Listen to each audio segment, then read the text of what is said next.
Bonjour, j'ai 41 ans et je suis styliste de formation. J'ai fait 2 écoles de stylisme à Paris, S-Mode et l'atelier Chardon-Savard, avec lequel j'ai eu la chance d'être sélectionnée pour le concours des jeunes stylistes de hier, ce qui m'a ouvert pas mal de portes. Ensuite, je suis allée travailler pour une société de sportswear, essentiellement de jeans, où j'assurais la conception du packaging et un peu la direction artistique.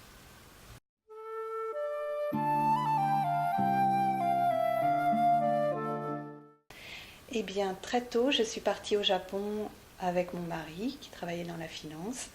Et là-bas, j'ai commencé à travailler dans un bureau de style. Au bout d'un certain moment, le rythme des bureaux de style japonais m'a un peu déconcertée et j'ai décidé de prendre mon sac à dos, de partir à Kyoto et d'aller étudier les textiles traditionnels japonais.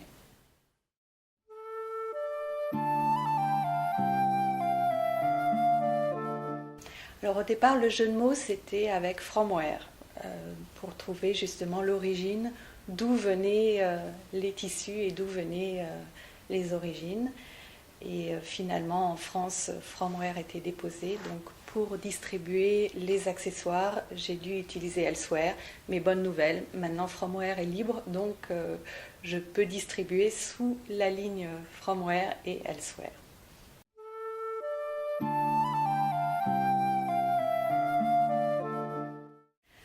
Donc, c'est vrai qu'avant de partir au Japon, j'ai eu des amis japonais à S-Mode et j'étais très très attirée par les textiles et par tout ce qui m'avait déjà fait découvrir à S-Mode et je rêvais d'aller au Japon et le rêve s'est réalisé.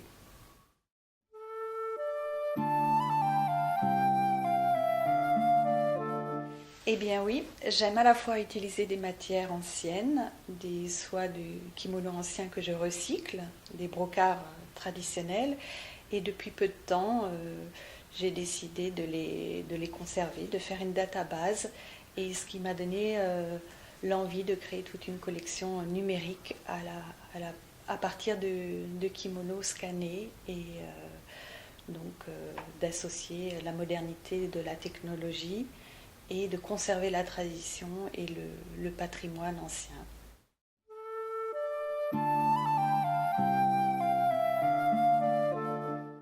Eh bien, j'aime avant tout la soie, le coton, le lin, le cuir, mais évidemment le brocart.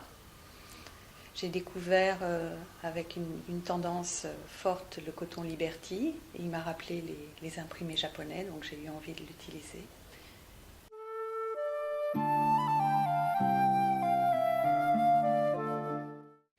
Eh bien, le sourcing se fait à la fois au Japon et en France. J'aime utiliser justement des apports des deux cultures, la culture française très parisienne et très haute couture, et en même temps tout ce que le Japon nous apporte en modernité, en nouveaux matériaux, en volumes différents. Voilà pour le sourcing. Quant à la fabrication, elle est essentiellement française et je fais travailler des petits ateliers, des petites mains. Tout se gère en France.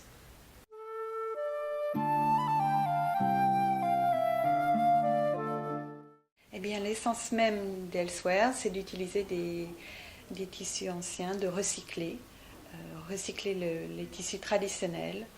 Donc ça, c'est vraiment la base, c'est l'ADN d'Elsewhere. Et ensuite, c'est vrai que mon souci a toujours été de tout contrôler au niveau de la fabrication, de trouver les bonnes personnes, de faire travailler les bons ateliers pour avoir de belles finitions et être très sensible au déroulement aux conditions de travail et au déroulement des ateliers.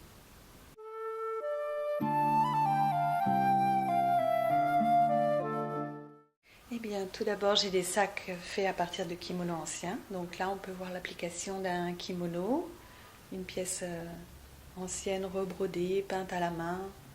Voilà, ça c'est vraiment l'essentiel, le point de départ des collections. À partir de ces soies anciennes, on retrouve aussi des manchettes avec des applications de soie sur cuir. cette soie ancienne peut être scannée et retravaillée sur ordinateur. Voilà, donc ça c'est le travail d'impression numérique. Et à partir de ça, j'en fais des écharpes, des foulards. Voilà, ça c'est de l'impression numérique de kimono ancien. Et il y a une autre pièce phare de ma collection qui est le brocart. Donc le brocart, c'est ce tissage traditionnel fait avec des incursions de fils dorés ou argentés, qui est développé également en ceinture. Donc la ceinture obi traditionnelle japonaise, mais que l'on porte de façon plus sportswear, en retournant aussi pour avoir des effets bimatières, de lin, de brocart, on peut jouer avec.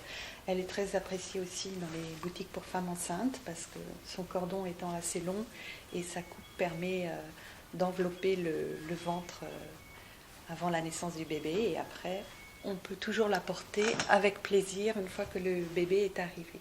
Autrement, j'ai développé aussi à partir des soies une gamme de bijoux, donc des petits pendentifs en soie ancienne, voilà, que l'on peut porter avec des petites chaînes, et ensuite toute une collection de bijoux d'inspiration japonaise, par exemple avec un papier laqué sur lequel on trouve des écritures japonaises. Donc ça, ce sont des collections Pampi, c'est pour compléter en fait les collections textiles. Voilà.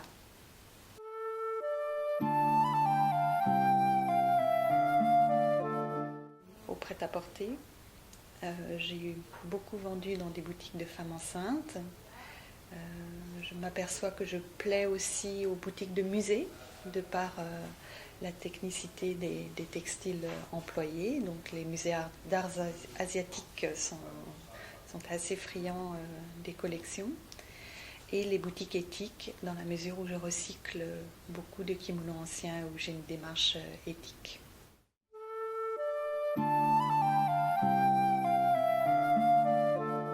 Eh bien, comme tout jeune créateur, avant d'avoir un nom connu et reconnu, les boutiques, ce qui est compréhensible, ne prennent pas trop de risques, et la clientèle, justement, veut avant tout porter des choses qu'elles ont pu identifier dans des magazines ou un peu partout. Donc la difficulté est souvent liée à la visibilité.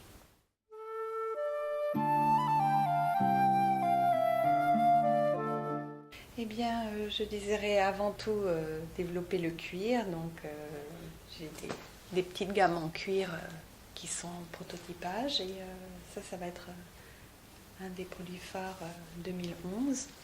Et toujours avec mes broches en cuir. Voilà, d'autres produits comme le panier de plage, ça c'est très été, très estival, brocart et fleurs en cuir. Voilà un produit phare pour l'été sur la Côte d'Azur ou Côte Atlantique 2011.